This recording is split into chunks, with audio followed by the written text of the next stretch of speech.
অর্থকে বৈধ বিনিয়োগের সুযোগ দেওয়ার ফলে অর্থনীতির মূলধারায় নতুন অর্থ প্রবাহ হবে এবং আবাসন খাত সহ পুরো অর্থনীতি উপকৃত হবে।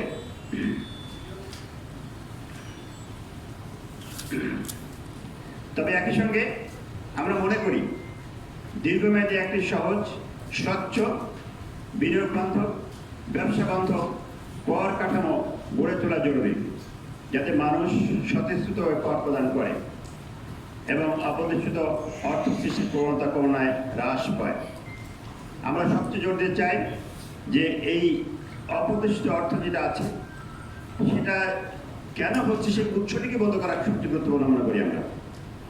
তবে আমরা সরকারের এই ইতিবাচক উদ্যোগকে স্বাগত জানালেও আপনারা ইতিমধ্যে জেনেছেন রড, সিমেন্ট, কেবল সহ নির্মাণ সামগ্রীর উপর আরোপিত অতিরিক্ত কর এবং জমির মালিকের প্রাপ্ত ফ্ল্যাটের উপরে নতুন গেইন ট্যাক্স আরোপের বিষয়ে আমরা তীব্র ক্ষোভ এবং প্রতিবাদ জানাচ্ছি। এমনিতেই আপনারা জানেন যে আবাসন সেক্টর অবস্থাটা বর্তমান খুব নাজুক অবস্থার মধ্যে চলছে। এই খাতটা প্রায় ধ্বংসের শেষ দাঁড় প্রাতে দাঁড়িয়েছে। আমাদের সেল প্রায় 60% কমে গেছে। এখন নতুন করে যে একজন মালিক, আমি ব্যাখ্যা সহ বলছি যে 20টা ফ্ল্যাট তৈরি হবে, 10টা ফ্ল্যাট মালিক পাবে, 10টা আমরা পাবো। 1 কোটি টাকা হলো সাইন ম্যানে দিয়েছে। সাইন ম্যানের উপরে কিন্তু 15% ট্যাক্স আগেই ছিল, আছে। এখন নতুন করে যদি 10টা ফ্ল্যাটের উপরে ট্যাক্স দিতে হয়, আর 10টা ফ্ল্যাটের দাম যদি কথার কথা 10 কোটি হয়, তাহলে ট্যাক্স হচ্ছে কত? 1.5 কোটি।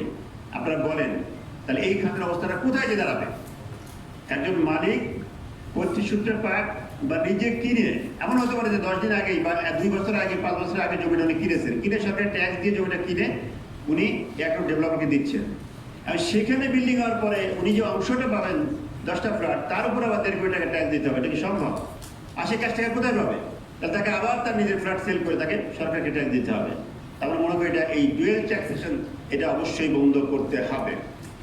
আমি বিশ্বাস করি আবাসন সেক্টরে এই সিদ্ধান্ত সরকার না নেয়, এই সেক্টরে ধস নামবে এবং আবাসন সেক্টরে যারা আমাদের গ্রাহক আছেন, যারা আবাসন সেক্টরে ব্যবসা আছেন, তারা আমার বিশ্বাস এই বিষয়টি কোনোভাবেই তারা মেনে নেবে না।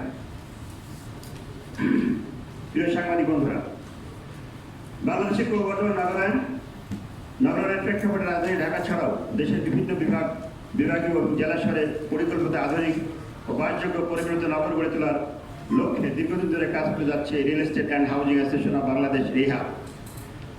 আবাসন সংকট নিরসন, উন্নত জীবনযাত্রার পরিবেশ নিশ্চিতকরণ এবং সুশৃঙ্খল নগরায়নের মাধ্যমে দেশের উন্নয়ন প্রক্রিয়ায় অংশীদার হয় রিহাবের এবং আমাদের সদস্যদের অন্যতম প্রধান লক্ষ্য।